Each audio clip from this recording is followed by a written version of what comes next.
pessoal, voltamos ao nosso conteúdo de clínica médica. Falamos já sobre o sistema respiratório, sobre os sinais, sintomas e as patologias desse sistema. Agora a gente entra falando sobre o sistema cardiovascular, ok, pessoal? Quem não assistiu, veja meu vídeo de apresentação, onde eu falo o motivo do foco dessa filmagem, né? Então eu prefiro, até mesmo para estudo de vocês, o foco ser no slide, que aí vocês conseguem acompanhar com a melhor qualidade a disciplina e ajuda nos estudos também. Então façam anotações nas partes que vocês acharem relevantes e no que eu for falar aqui. Olha, gente, isso é muito importante. Então vamos lá, sistema cardiovascular. A gente já inicia falando das manifestações mais comuns em doenças cardíacas, independente de qual seja. Vejamos aí novamente a dor torácica. Lembra que eu falei para vocês na dificuldade no sistema respiratório, onde o paciente também apresenta dor torácica? Então, é a manifestação mais comum entre os pacientes dessa doença. Então, eles queixam, as queixas incluem dificuldade respiratória, palpitação, entre outras. A gente vai ver a natureza e a intensidade dessa dor torácica, né? Então a gente precisa diferenciar se é uma dor torácica do sistema cardiovascular, né, voltada para o coração, ou se é uma dor torácica voltada para a parte respiratória. Então vamos lá.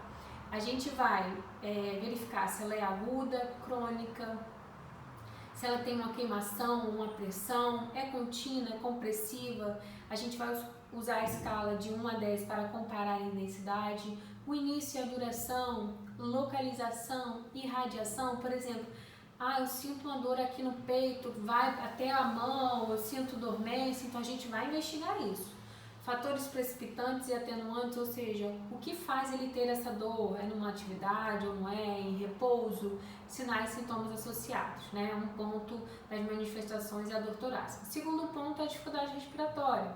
Como a gente já falou sobre a dificuldade respiratória no slide anterior, né, na disciplina anterior do sistema respiratório, vocês já entendem quais são as manifestações, né? Dificuldade, taquipneia, seguida de bradipneia, apneia, que não consegue respirar. Então, basicamente é isso.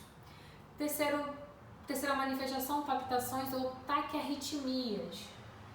Né? Então, quando a gente fala de taquiarritmias, é o aumento da frequência cardíaca sem ser num ritmo sinusal que a gente tem normal, né? Então, a percepção de batimentos cardíacos muito fortes e falhos também, tá? Então, apresenta tontura e desmaio durante essa sensação. Pode provocar uma sensação, determinar o que provoca essa sensação, ou seja, o que provocou ele ter essa tontura e desmaio. Às vezes não está relacionado à parte cardiológica, mas às vezes ele está sem se alimentar muito tempo, levantou rápido, teve aquela tontura e sensação de desmaio. A gente vai determinar o tempo de duração e o que causa o alívio, sem repouso, como a gente havia falado anteriormente, se não é. Quarta manifestação, a gente tem fraqueza e fadiga, produzida pelo baixo débito cardíaco. Então a gente vai determinar as atividades que realizam sem se cansar. O que ele faz que ele não se cansa? E quais atividades que ele cansam? A gente vai alcançar o alívio pelo repouso, determinar se sente fraqueza nas pernas acompanhada de edema ou dor. Tonteiras e síncope. Síncope, gente, é a perda da consciência devida a uma falha nesse débito cardíaco, resultando numa isquemia, até mesmo uma isquemia cerebral. Então, a gente vai determinar as alterações súbitas de posição, né? A fome e o calor, a gente pode desencadear uma tontura, então não necessariamente está relacionada à parte cardiológica. Determinar o que causa o alívio, novamente, determinar a periodicidade dos episódios experimentados. Vamos à nossa anamnese, né? A nossa coleta de dados, né, no momento ali da admissão do paciente. Então a gente vai ver a história da doença atual, antecedentes clínicos, quais são esses? O paciente tem hipertensão arterial sistêmica, que é o RAS, DM, que é diabetes mellitus, se houve algum traumatismo torácico, se o paciente fuma, ele é obeso, é sedentário, tem antecedentes familiares, né, entre outros. Quanto ao nosso exame físico, a gente vai determinar a frequência cardíaca. FC significa frequência cardíaca, tá? O nosso normal de batimentos por minuto é de 60 a 100. A gente vai monitorar a PA do paciente. O que seria PA? Pressão arterial. Vai verificar a pele, as extremidades, palpação e expansão para avaliação de edema, gente, tá bom? A gente vai verificar membros superiores e inferiores. Pulso arteriais, a gente vai palpar, seja femoral, arterial, braquial, a gente vai verificar se o pulso é fino, pode estar voltado a um choque, a uma pericardite. Se o pulso é muito cheio, né, a gente sente um volume muito grande, pode ser uma bradicardia, regurgitação aórtica, gravidez. Mas, gente, isso o médico que vai avaliar. A gente está dando uma possível situação. Tórax e pescoço que a gente também vai avaliar do paciente. Exames diagnósticos, né? Então, quais são os exames para a gente fechar ali que o paciente pode apresentar algum tipo de alteração cardiológica? A gente tem estudos laboratoriais sanguíneos, geralmente paciente com suspeita de algum tipo de infarto, ele colhe enzimas cardíacas, tá, gente? Então, a gente colhe troponina, CKMB, CK total, tá bom? Tem um raio-x que dá para visualizar o tamanho do coração, se tem cardiomegalia, ultrassonografia com Doppler, eletrocardiograma e marca-passo cardíaco. Agora entramos nas nossas afecções do sistema vascular, né? Vamos falar um pouquinho aí de algumas patologias voltadas para esse sistema cardiovascular. Então a gente tem aí a aterosclerose e a arteriosclerose, gente. São muito parecidas, mas elas possuem diferença entre elas. Então, quando a gente fala de arteriosclerose, é uma situação médica na qual existe um endurecimento e espessamento da parede das artérias. Já na aterosclerose é uma inflamação crônica, no qual a formação do ateroma dentro desses vasos sanguíneos.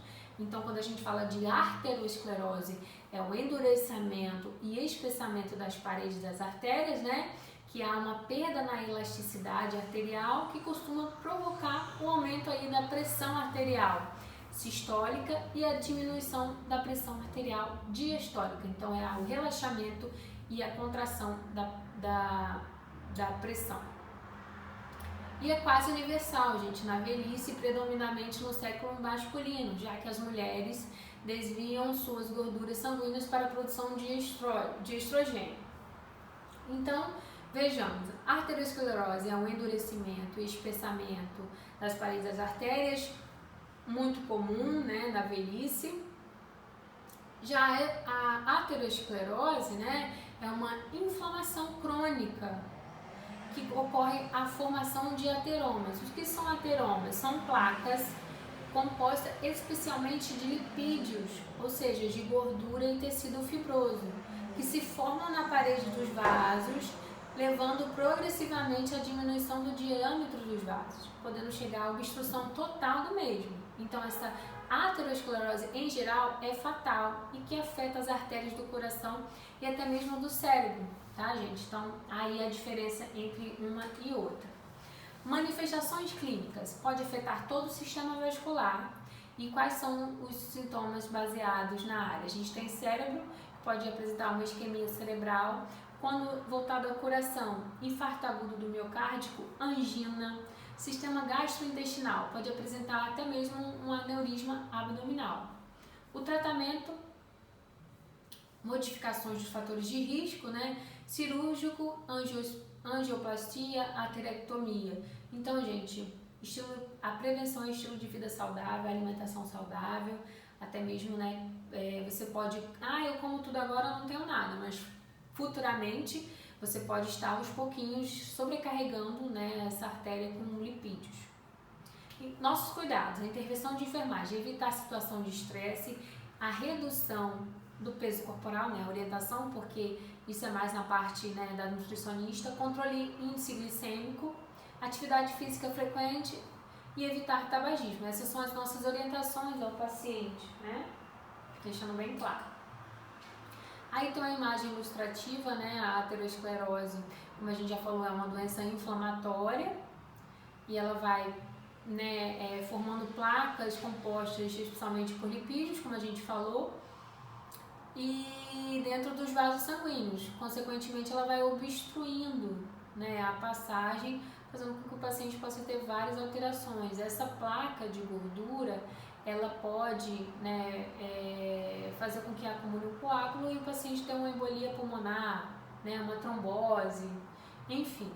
Ali ao lado na figura, vocês conseguem ver uma armação, é um stent, né, um procedimento onde nesse endurecimento aí da arteriosclerose, ele faz a abertura para passar sangue com qualidade. Aneurisma.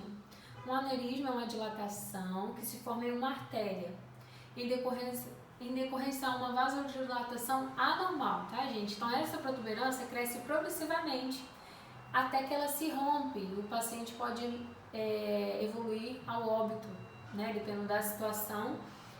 Pode aparecer em diversas partes do nosso corpo. Quais são as manifestações clínicas? Ele é assintomático. Então, os sintomas de dor e compressão no abdômen, se for da artéria, né, onde a gente já falou aqui, aneurisma abdominal, dispneia produzido por compressão na traqueia, cianose, tosse, rouquidão, hipertensão arterial. Quais são os nossos cuidados, né, de enfermagem? Avaliar sinais e sintomas da compressão. A gente vai monitorar o paciente, os sinais vitais, pulso, frequência cardíaca, respiração, temperatura.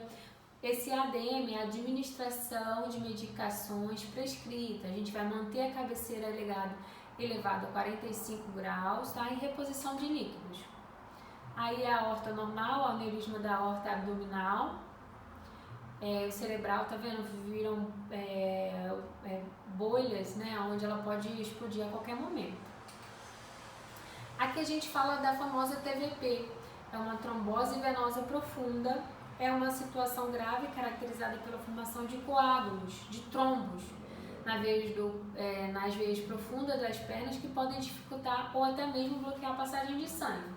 O que o paciente apresenta quando ele está, né, desenvolvendo uma trombose? Inicia-se de forma repentina, que vai piorando aos poucos. Então, ele tem um edema somente em uma das pernas, por vezes mais de 30 centímetros. Há uma vermelhidão na perna onde é afetada a circulação, veias dilatadas na perna, aumento da temperatura local, então você sente a perna do cliente, do paciente, muito quente.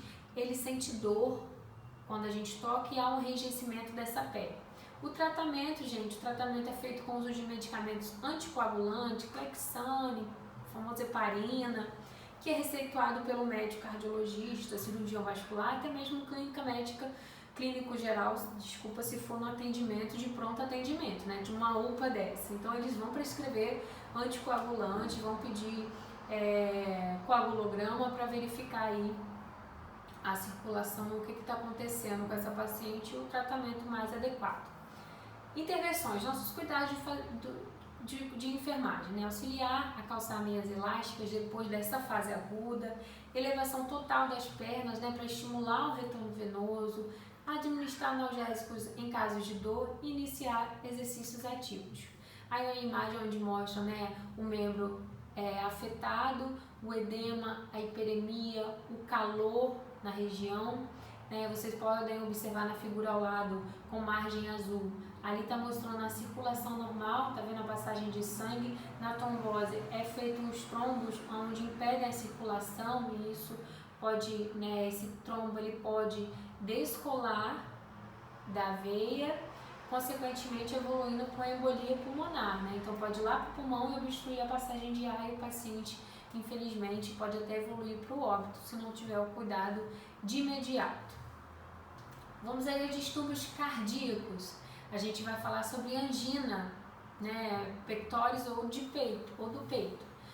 Nada mais é um termo utilizado para definir a dor ou desconforto no peito de uma pessoa. Então, quando a gente fala de angina, a gente vai identificar a dor, né, e o desconforto no peito do nosso cliente. A gente tem angina estável, instável e variante. Quando a gente fala de angina estável, acontece quando a dor é devido a um gatilho, como a prática de atividade física, né? Ou seja, o paciente subiu a escada, foi pedalar, fez uma atividade física.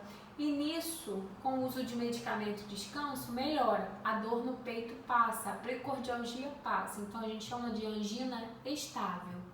A angina estável quer dizer que mesmo que o paciente, de forma repentina, faça alguma coisa, né? Uma atividade física pesada, mesmo ele em repouso em uso de medicamentos, vamos dizer assim, ele continua com a dor.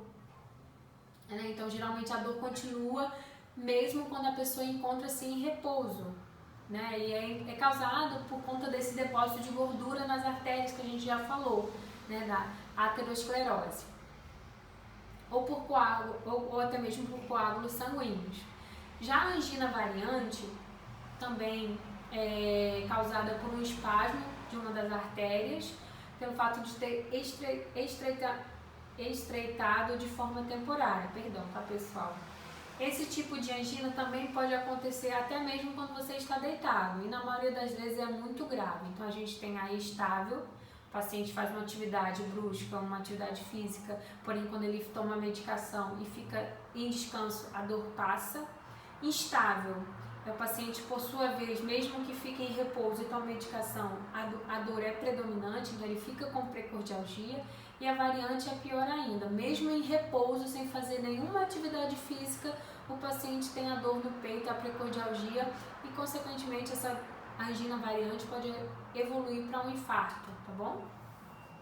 Fatores de risco para apresentar uma angina, independente de qual seja: hipertensão arterial, uma dieta rica em gorduras e colesterol, a falta de atividade física, tabaco, diabetes tipo 1 ou 2, né? A idade, a angina normalmente acontece quando você já está na meia idade, né? Ou tem histórico familiar. Quais são os sinais e sintomas? Dor nos braços, pescoço, mandíbula, ombro e costas, náuseas, fadiga, falta de ar, sudorese, tontura. Então cada organismo vai responder de uma forma, tá bom? Tratamento: prova de esforço com eletrocardiograma, medicamentos antihipertensivos, modificar o hábito de vida, ou até a parte cirúrgica, né, angioplastia coronariana, ou até mesmo cateterismo cardíaco.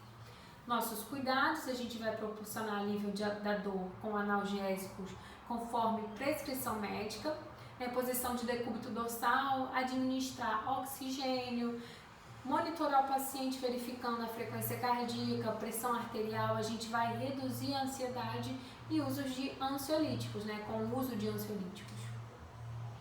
Aqui a gente fala do famoso IAM, infarto agudo do miocárdio, né?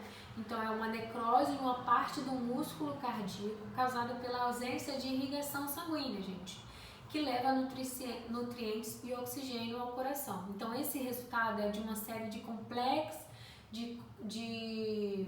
uma série complexa de eventos acumulados ao longo dos anos, mas também pode ser caracterizada por uma oclusão de artérias coronárias, tá? Então quais são os sintomas?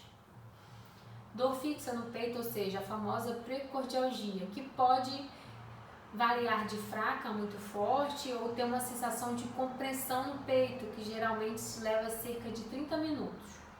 Há um ardor, o paciente fala muito, sente uma queimação no peito, muitos confundem até mesmo com problema de estômago, pela queimação que sente, né? Então apresenta uma azia, que também pode estar ou não associada à ingestão de alimentos. A dor no peito que se irradia pela mandíbula ou pelos ombros ou braços, que são mais frequentes do lado esquerdo do corpo, né? Essa é a forma da precordialgia. Ocorrência de suor, náuseas, vômitos, tontura e desfalecimento. Ansiedade, agitação e sensação de morte iminente. Então o paciente fica muito agitado, tem uma sensação de morte iminente, parece que ele tem alguma coisa sufocando ele, então é bem desesperador. Nosso tratamento: oxigênio, terapia, controle da dor, vasodilatador, analgésico como morfina, ansiolítico, anticoagulante, tratamento cirúrgico como ponte de safena mamária. Tá bom? Hipertensão arterial. Hipertensão arterial, também conhecida popularmente como pressão alta, tá, gente? Então aí a doença se dá quando a pressão do paciente é maior de 140 a 90 milímetros por mercúrio, também conhecida por 14/9. Então, quando o paciente apresenta uma pressão persistente a esse valor ou maior que isso, ele pode estar apresentando uma hipertensão arterial. Então, 40% dessa doença é causada por infartos, derrames e casos de insuficiência renal em todo o país. Então, a gente tem a hipertensão primária, né, o que significa que a elevada pressão sanguínea não tem causa médica identificada, correspondente a 90 a 95% dos casos. Então, quando a pressão diastólica, ou seja, quando a gente fala de diástole, é o relaxamento da artéria, né, é maior ou igual a 90 milímetros de mercúrio. Na secundária, há aí chamada hipertensão secundária, a diastólica acima de 100 miligramas, de 100 milímetros de mercúrio, com a presença de convulsões, cefaleia e até mesmo edema agudo de pulmão.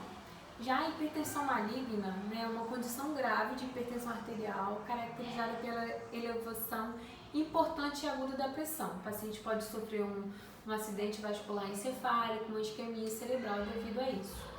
Segue em imagem a tabela, né, de classificação da hipertensão arterial sistêmica, tem a padronização de ótima de 12/8, né, entre outros valores, né? Lembrando que o cardiologista que vai indicar qual é o melhor tratamento medicamentoso para esse paciente.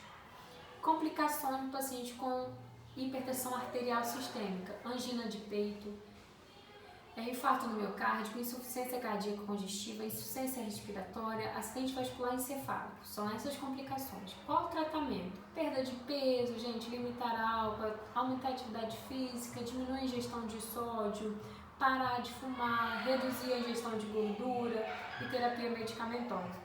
Gente, me perdoa pelo barulho dos vizinhos, tá bom? A gente não conta com isso, mas eu espero que não atrapalhe os estudos de vocês.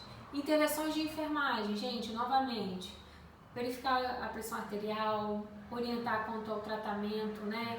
Atividade física, alimentação, então a gente orienta basicamente, as nossas intervenções são parecidas com as demais patologias.